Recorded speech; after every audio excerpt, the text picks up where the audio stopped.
Assalamualaikum warahmatullahi wabarakatuh.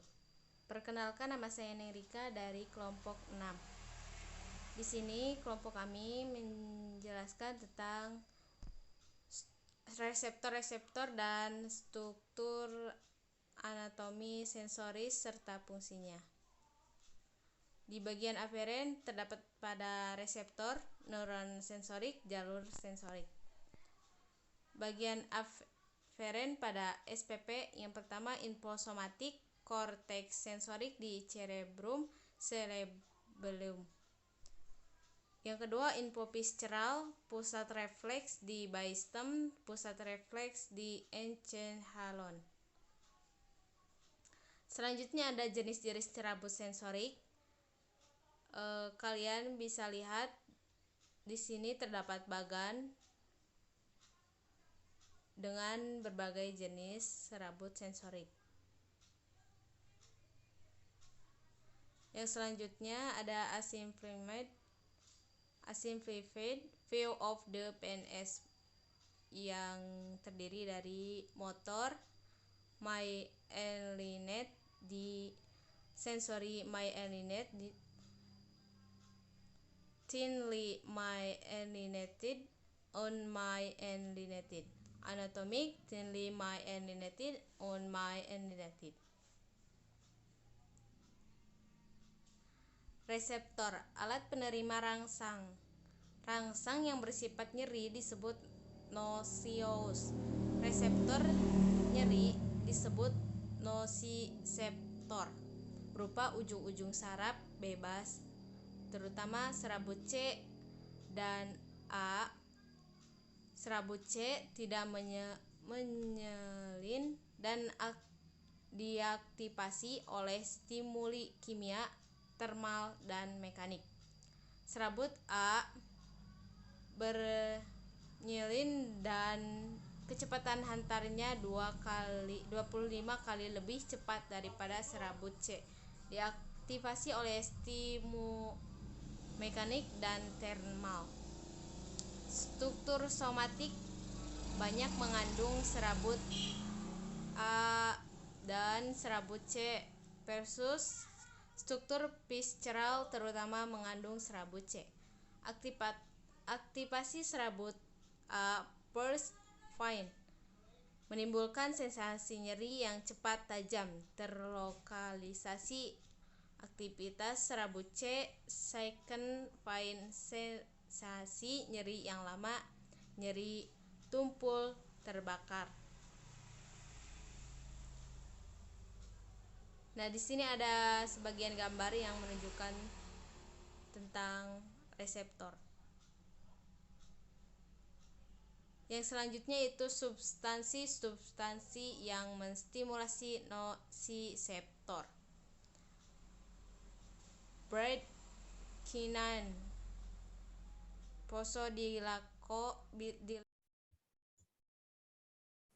Assalamualaikum warahmatullahi wabarakatuh. Perkenalkan, nama saya Resta Firdawati Juvita dari kelompok 6 akan menjelaskan tentang reseptor nyeri atau nociceptor.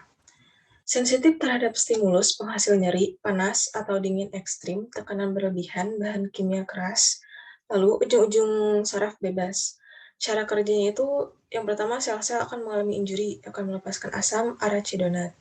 Nah, asam arachidonat ini dikonversi menjadi prostaglandin oleh enzim siklooksigenase. Prostaglandin akan mengaktifasi nociceptor. Banyak obat-obatan anti nyeri seperti aspirin bekerja menghambat enzim siklooksigenase. Lalu ada termoreseptor, yaitu untuk mendeteksi temperatur. Ditemukan di kulit, otot, skelet, hati, dan hipotalamus. Mengandung ujung-ujung saraf bebas, reseptor fisik yang beradaptasi mudah. Responnya tuh dingin, lebih superficial, dan reseptor terhadap panas berada lebih dalam. Lalu suhu yang di luar kisaran termoreseptor akan mengaktifasi nociceptor. Selanjutnya ada mekanoreseptor, yaitu mendeteksi distori membran. Ada 3 jenis reseptor. Yang pertama ada reseptor taktil, ada proprioseptor, terus yang terakhir ada baroreseptor.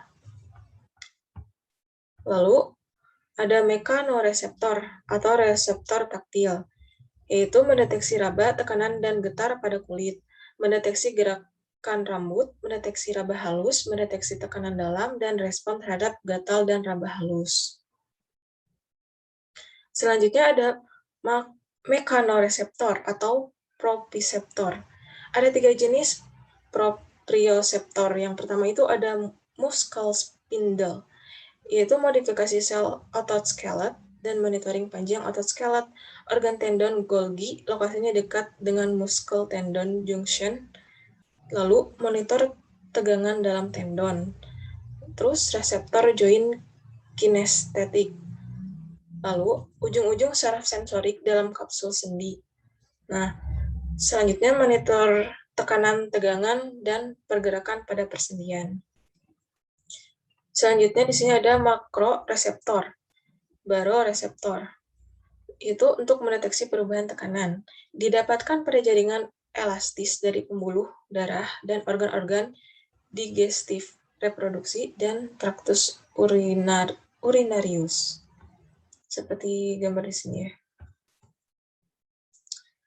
Lalu setelah itu ada kemoreseptor, yaitu mendeteksi perubahan konsentrasi bahan-bahan kimiawi spesifik atau campuran, yaitu seperti pH, CO2, sodium, dan sebagainya. Lalu didapatkan pada pusat respirasi, di otak, dan pada arteri-arteri besar. Lalu ada klasifikasi berdasarkan lokasi. Yang pertama, eksteroreseptor, respon terhadap stimuli yang berasal dari luar tubuh. Terus lokasinya pada atau dekat permukaan tubuh, termasuk reseptor atau raba tekan, nyeri, dan suhu.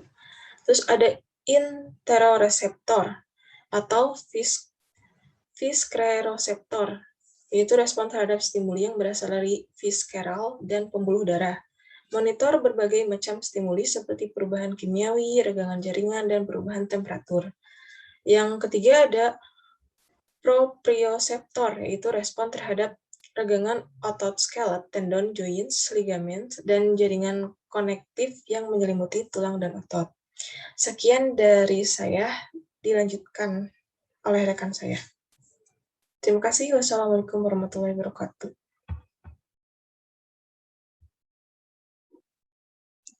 Bismillahirrahmanirrahim. Assalamualaikum warahmatullahi wabarakatuh. Perkenalkan, nama saya Riza Rizkia Julianti dari kelompok 6. Di sini saya akan menjelaskan mengenai reseptor sensorik general atau yang biasa disebut dengan reseptor simpel. Yang pertama yaitu terdistribusi luas. Yang kedua, ujung-ujung saraf dari neuron senorik. Yang dibagi yaitu protopatik dan propisioptik. Yang kedua yaitu diklarifikasi menjadi 2 kelompok. Yang pertama, ujung-ujung dendrit bebas. Yang kedua, ujung-ujung dendrit enkapsulatif. Yang selanjutnya yaitu ada ujung-ujung saraf bebas. Ujung-ujung saraf bebas yaitu mempunyai sebagian besar tidak bermyelin dengan diameter kecil. Respon terhadap nyeri dan temperatur. Ada 2 jenis khusus, yaitu diskus Merkel. Diskus Merkel adalah terletak pada epidermis. Reseptor beradaptasi lambat untuk raba halus. Reseptor poliker rambut, yaitu membungkus poliker rambut. Yang terakhir itu reseptor yang beradaptasi cepat. Nah, selanjutnya yaitu ujung-ujung saraf yang terbungkus. Terdiri dari 1 atau lebih serabut akhir dari neuron sensorik. Tertutup dalam jaringan konektif mekanoreseptor meliputi 4 jenis utama. Yang pertama yaitu corpuscle Meissner, corpuscle Pacinian, corpuscle Ruppini, proprioseptor atau muscle spindle, organ tendon Golgi, reseptor kinestik joint. Yang selanjutnya yaitu struktur of receptor in skin. Nah, jadi di sini tuh ada gambar reseptor gitu ya. Yang pertama ada Meissner corpus cell atau touch leg pressure. Yang selanjutnya ada Merkel disc atau leg touch. Ada epidermis, ada dermis and hypodermis. Ada Rupinis corpus cell pressure. Ada hair follicle reseptor atau hair movement. Ada Pacinian corpus atau de pressure. Ada free never ending atau fine and temperature. Yang selanjutnya ada Meissner corpus scale atau touch like pressure. Yang selanjutnya yaitu proses informasi sensorik. Yang pertama, tingkatan integrasi neural sistem sensorik dibagi menjadi 3. Yang pertama yaitu level reseptor atau sensor reseptor. Yang kedua, level sirkuit atau jalur ascending pada SSP. Yang ketiga yaitu level perceptual atau sirkuit neural pada korteks cerebri. Yang selanjutnya yaitu di sini ada yang pertama ada reseptor level atau sensory reception and transmission to CNS. Yang kedua ada circuit level, yang ketiga ada perceptual level atau process in contextual sensoric center. Yang selanjutnya yaitu innervasi kulit atau dermatom. Dermatom yaitu area di kulit. Yang pertama dipersarapi oleh cabang cutaneus dari saraf spinal tunggal. Yang kedua ekstremitas atas atau skin depth dipersarapi oleh saraf-saraf flecus brachialis. Yang selanjutnya yaitu ekstremati bawah atau yang dibagi menjadi 2. Ada nervus lumbal permukaan anterior dan nervus sastralis atau permukaan posterior. Nah, di sini udah lihat jelas gitu ya. Ini gambar dermatomes atau anterior dan posterior view.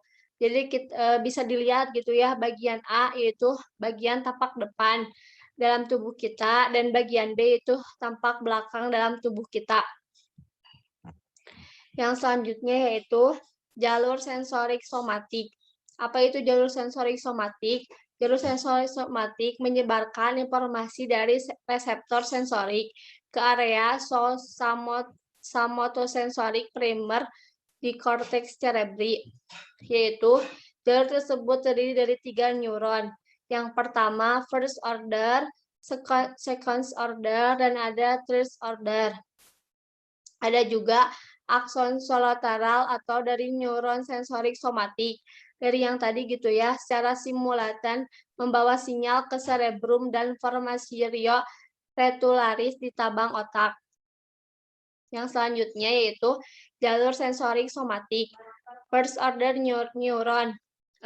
Udah jelasin gitu ya, yang tadi kalau jalur sensorik somatik itu dibagi menjadi 3 gitu.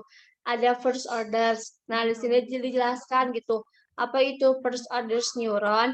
First orders neuron yaitu menghantarkan impuls ke SSP, branch atau medulla spinalis. Yang kedua, ada second order. Apa itu second order neuron? Second order neuron menghantarkan impuls dari brain system atau medulla spinalis ke talamus, menyilang ke sisi kontralateral tubuh. Yang terakhir yaitu third order. Third order neuron adalah menghantarkan impuls dari thalamus ke korteks sensorik primer, yaitu gyrus porcental lobus parietalis. Mungkin sekian dari penjelasan saya. Selanjutnya akan dilanjutkan dengan rekan saya. Terima kasih. Assalamualaikum warahmatullahi wabarakatuh.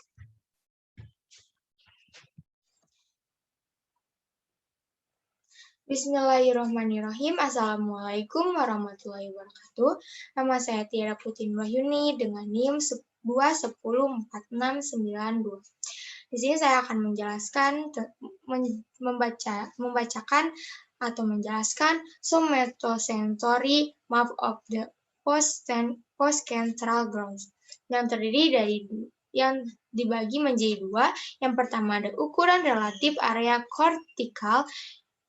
Ini dibagi menjadi dua juga sebanding dengan jumlah reseptor sensorik dan sebanding dengan sensitivitas dari setiap bagian tubuh. Lalu bisa dimodifikasi dengan belajar, maksudnya adalah membaca braille dan akan memiliki area yang lebih besar dan yang mewakili ujung jari. Lalu lanjut, ada the main sensory area in the cerebral cortex yang meliputi saraf-saraf yang terdapat atau terdiri di bagian otak itu. Kurang lebih ada 47. Lalu ada kolumna posterior atau jalur lemniscus ke korteks yang meliputi ada impuls saraf untuk proprioceptif dan sebagian besar sensasi taktil ke atas menuju korteks yang dibentuk oleh 3 sel jalur neuron. Jalur neuron 2 tersebut merupakan bagian dari kolumna dorsalin atau posterior. Yang terakhir terdiri dari fasciculus gracilis dan fasciculus cuneatus. Lalu ada posterior column medial lemniscus pathway of CNIs yang meliputi yang ada proprioception, getaran, sentuhan, diskriminasi, berat, dan stereognosis. Lalu ada sinyal berjalan dari sumsum tulang belakang, ada serabut menyilang di medula menjadi jalur lemniscus medial yang terakhir di talamus. Yang terakhir ada serabut talamus mencapai korteks.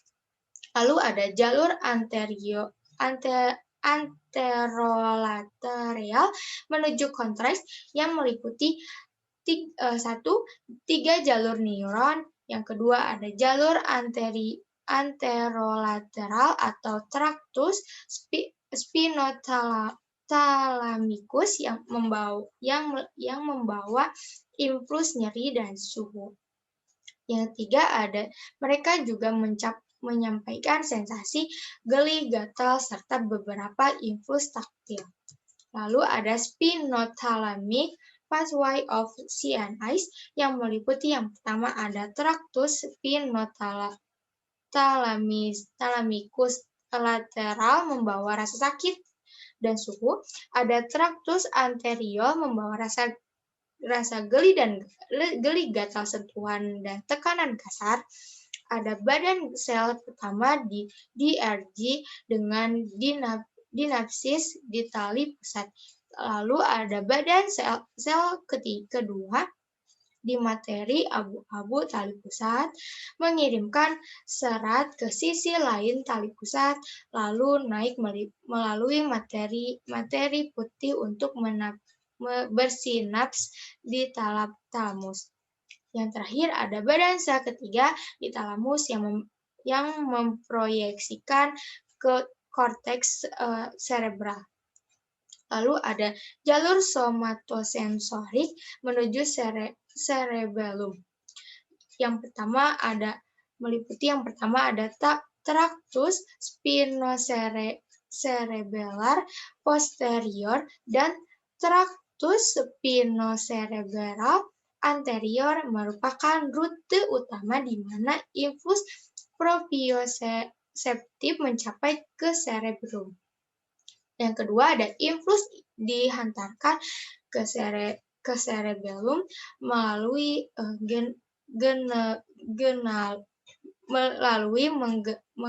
mengenali posisi, keseimbangan dan koordinasi dari gerakan-gerakan.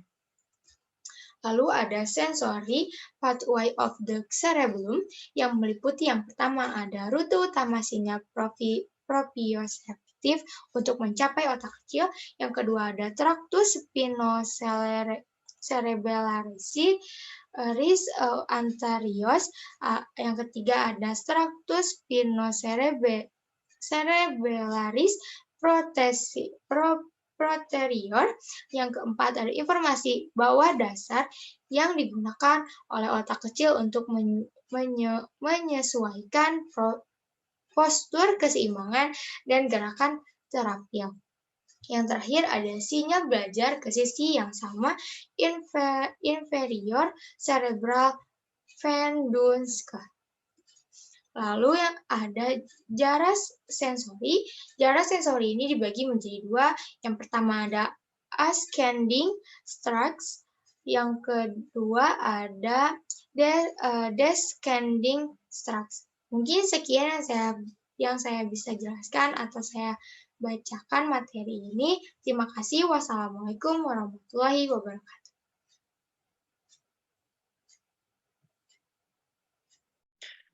Assalamualaikum warahmatullahi wabarakatuh. Perkenalkan, nama saya Yogi Rahayu. Saya dari kelompok 6. Di sini saya akan menjelaskan tentang jalur ascending. Jalur ascending terdiri dari 3 neuron. First order neuron menghantarkan impuls dari reseptor cutaneous dan proprioceptor.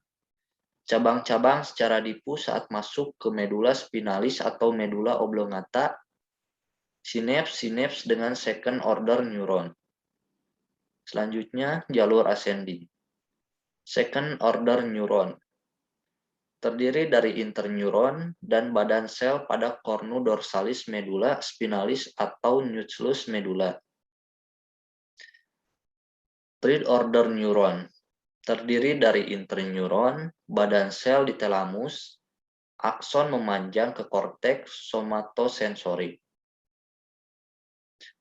Selanjutnya, dua jalur membawa informasi somatosensori ke korteks sensorik melalui thalamus, yaitu jalur columna dorsalis dan jalur spinothelamicus. Spinocerebellar. Selanjutnya, jalur columna doralis atau somatosensorik. Perjalanan input ke korteks somatosensorik untuk membedakan raba dan getar, susunan pasangan vesiculus cuneatus dan gracilis di dalam medula spinalis dan lemnicus medialis di otak atau medula oblongata menuju thalamus. Selanjutnya, dorsal column pathway. Dorsal spinocerebellar atau axon of second order neurons, medial lemnicus tract atau axon of second order neuron, fasciculus cuneatus atau axon of first order sensory neuron, fasciculus gracilis atau axon of first order sensory neuron. Selanjutnya, jalur spinothelamicus atau somatosensori. Tractus spinothelamicus menghantarkan nyeri, suhu, dan impuls raba kasar dalam traktur spinothelamicus. Selanjutnya, spinothalamic pathway terdiri dari lateral spithalamic tracts atau axon of second order neuron, medula oblongata, fine receptor, cervical spinal cord, axon first order neurons, lumbar spinal cord, temperature receptor. Selanjutnya, spinothalamic pathway terdiri dari primary, somatosensory, cortex, axon of third order neurons, thalamus, cerebrum, midbrain, cerebellum, pons.